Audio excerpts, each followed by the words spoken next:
YouTube friends, welcome back to my channel. My name is Angela and I am an Aussie book reader. Now this week I have been able to procure the DC Stars series. Now I've only been able to get 3 of the books so far at the library, but I was actually able to order in all of these. So I am waiting on the last 2. So because I am in my sports romance reading era, I thought I would read all of these and give you my thoughts and feelings on these, because I have heard lots of things about the DC Stars that I thought I would give you a little recap on how are these. So I thought I'd give you guys a little bit of a recap on how these will go for me. I haven't read any of these yet. So we've got Face Off, and then we have Power Play, and then we have Snapshot. Now there also is Hat Trick and Sin Bin, and once I have my hands on those, I will give you guys updates on thoughts and feelings on how the DC series will pan out. I'm so excited to read these. Anyway, peace. Hey guys, I am going to make a start on Face Off. I didn't get the chance to read this one out to you before, so I'm going to do it now. Emerson Hartwell is weighted for a spot. Hang on, let me just... Yeah, that's better. Emerson Hartwell is weighted for a spot on the NHL roster since she has become a professional hockey player. Ooh. And this season, she will finally get the chance to showcase her talents with struggling DC Stars. Maverick Miller is the best player in the league, and he has never had a winning record. Team captain, and despite the two turning things around, he agrees to play nice with the fiery new left winger, even though they're total opposites. Oh, okay, rivals. Okay, we'll see. After a night where the tensions between them reaches a tipping point and they will fall into bed together, Emmy and Maverick vow it is only one time. Yeah, right. Just once to get out of their system so that they can play better and help their team. It doesn't mean anything. Yeah, right. She doesn't date hockey players. He is a notorious playboy who doesn't date, period. Except what should have been once happens again and then again and again. I freaking knew it!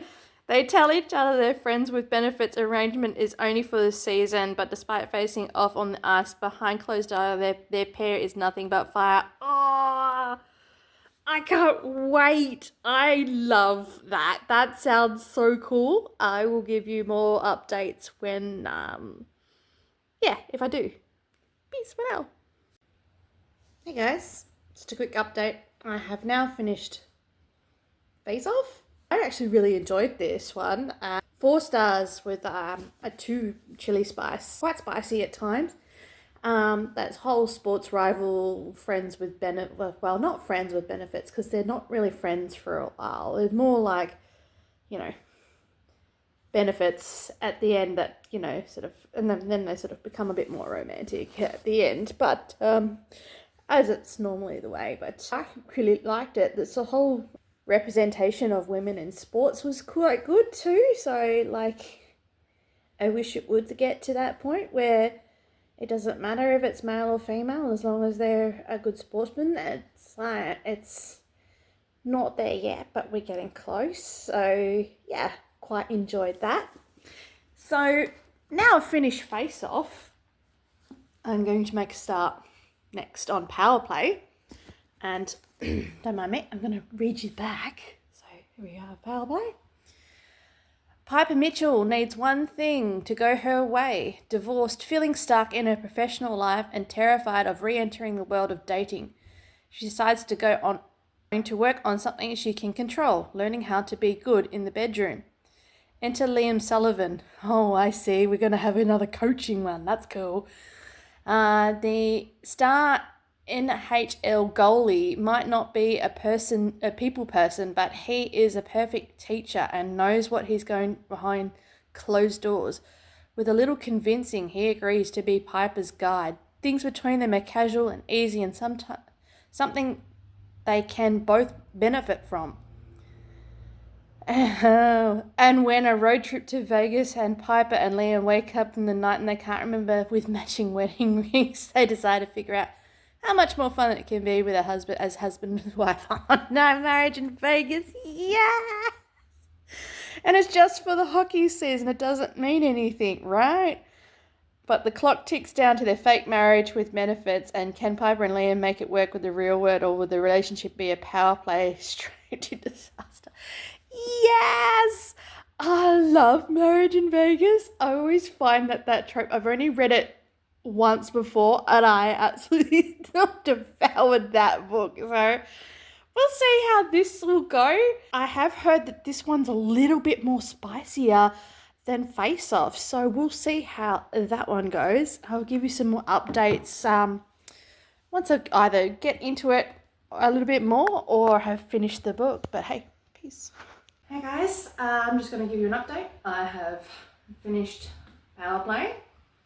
I actually really like this one. Before I say anything, 5 stars. I'm not sure what all fake dating love coach then to marriage and convenience is my kryptonite, but that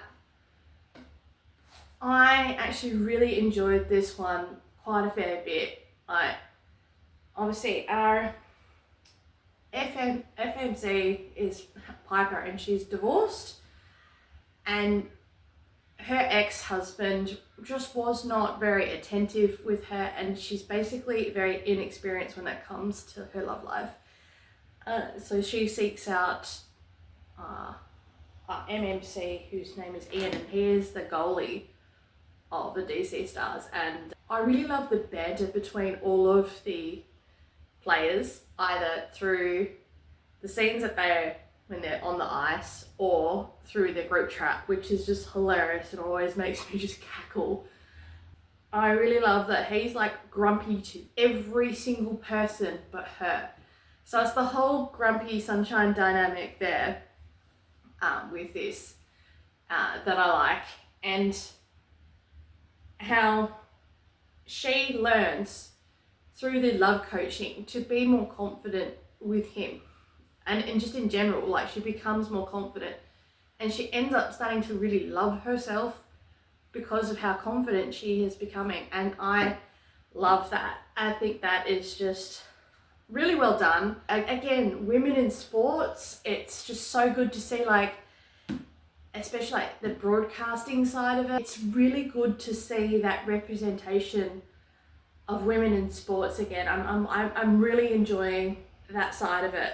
Yeah, 5 stars. And we're on to the next one, which is Slapshot. Slapshot, I'll read the back up for this one. Hudson Hayes, star defenseman for the DC Stars, needs help. He's looking for a private chef. I'm going to start again. He's been looking for a private chef for months, but keeps coming up short. The DHL season is starting and no prospects in sight. He is close to giving up. Madeline Galloway needs a job. Recently let go from her executive chef position in Las Vegas. She's desperate as can be and reaches out for an old acquaintance about a possible job opportunity in Washington, D.C. After hitting off her prospective employer, hitting it off with her prospective employer, the blonde hockey star, who seems to have a heart of gold, and she and her daughter Lucy make the move east. Single mum. The rule is simple: no personal relationships, no falling for the romantic guy who's always made her smile, even if they're living together and spending all their free time with each other. But after a kiss on New Year's Eve, everything changes and the lines blur. Being Hudson's friend is his only friend is the last thing in her mind. And when Hudson learns American Sign Language for Lucy, his feelings won't be a Slapshot to balance. Oh, if he freaking learns how to do sign language for her daughter, I'll be an absolute puddle. I love that. So I'm looking forward to seeing how this will go. I'm really excited. So there you go. Updates on all the DC series so far. So peace. I just finished Slapshot and I'm still crying. Oh my god. It was so good. I loved it. It's another 5-star read. Every single book in this series is better and better.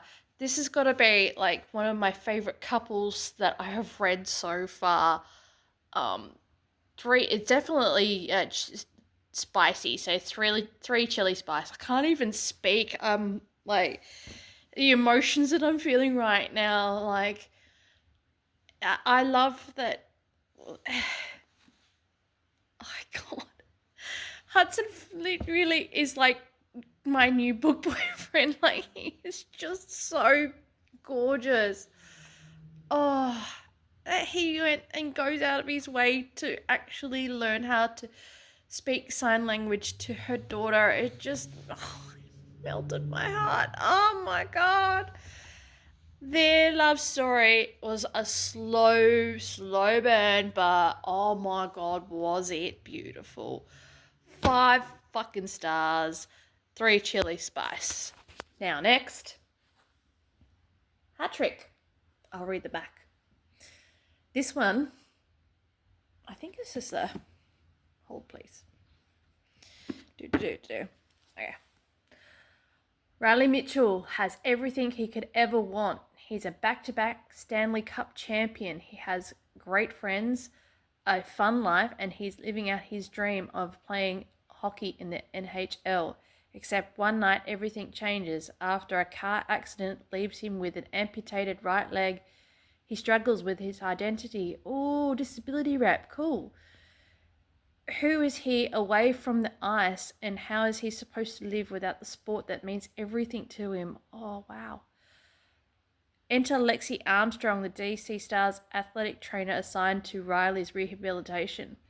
Independent, proudly single, and a sarcastic ray of sunshine, she identifies to help Riley feel better, and not just physically but mentally too. And friends with benefits and the friends with benefits arrangements they fall into. Definitely not the part of the rehabilitation. Oh my god, words. Definitely not part of the rehabilitation plan. It was supposed to be one night, but when it turns into something much deeper than a romp in the bedroom, when they have decided to have, they, oh my god, I can't even get words out. Let's try again. But when they once turn into something much deeper than a romp in the bedroom, they have a decision to make. Do they fight their feelings and help things purely, or keep things purely physical, or can they pull a hat trick off and find something that lasts forever? Now, I love that it's got a disability rep. That's really cool, and it's something I haven't seen and read yet. So I'll be interested in where this goes. Like every single book, as I said, has been better and better, and I'm loving the whole universe of where they're at. And I love the female friendship in this. I love the banter between the players. Like everything that I'm reading has been absolutely phenomenal, and I really am excited to see something with a disability rep in it. That'd be really cool. So I'll come to you when I have thoughts and feelings on that one, and we'll see if we've got another 5 stars on our hands. Peace. Quick update. I have finished Hat Trick by Chelsea Curto. I have returned it to the library, so I no longer have the physical copy in front of me anymore. So I'll put a thing up on screen when I'm editing. Editing Ange, you know what to do. My thoughts on this, it's definitely a 5-star read, and probably about a 3.5 star chili rating, because it's quite spicy. Now, one of the things that I do actually like about this is obviously the disability rep in this, but also the rehabilitation of a loss of limb. And the love story between Riley and Lexi is actually quite good. And one of the things that I do like is like she's very determined to make sure that he gets back to skating, because that's who he is. He's an ice hockey player, and she's so determined to make sure that he ends up like just doing what he needs to do to get back to, and learning how to live again, because he sort of like dissociates and has a lot of unaliving thoughts and all that scary part with learning how to deal with that loss. And that grief side of it, which was really good to see. And I also did like that the ending didn't end in a, you know, they're getting engaged, they're or getting married, or they're pregnant. They didn't do that, which was just like, you know, you don't see that very often in a romance book. Because of Lexi is just very anti wanting to date, you know, they're being exclusive, and that's their era after for them, which is so much better than like the norm of just getting engaged, married, and having a baby. So like I liked that, and they've left it sort of like, you know, open ended to see what will happen. And what I love with this series is obviously the camaraderie with the team. You see it a lot with the banter, either when they're on the ice and they're playing, or through the group chat. And the fan family with the female group is amazing too. I love that. It's really cool to see. I don't know what else to say about it. Like, I think this is a god tier series for me, and I can't wait to get my hands on Sin Min next. So I will update you when I do have that in my hot little hands. So peace. Hey, hope you don't mind my little car vlog update. I've had my hands on Sin Min. Now, I really like this one. 4 stars. Now, there was a age gap with this, and she did call him daddy, and that gave me a little bit of the ick. Apart from that, like, I won't be able to get my hot little hands on the next series of this until November. So, with that being said, with not being able to get it till November, the next DC stars, I think we'll have to leave it as a wrap up, excuse me, for these guys for now. And with that being said, do all the YouTube things, like and subscribe and all that jazz. And I think I found my first god tier series. Okay, happy reading.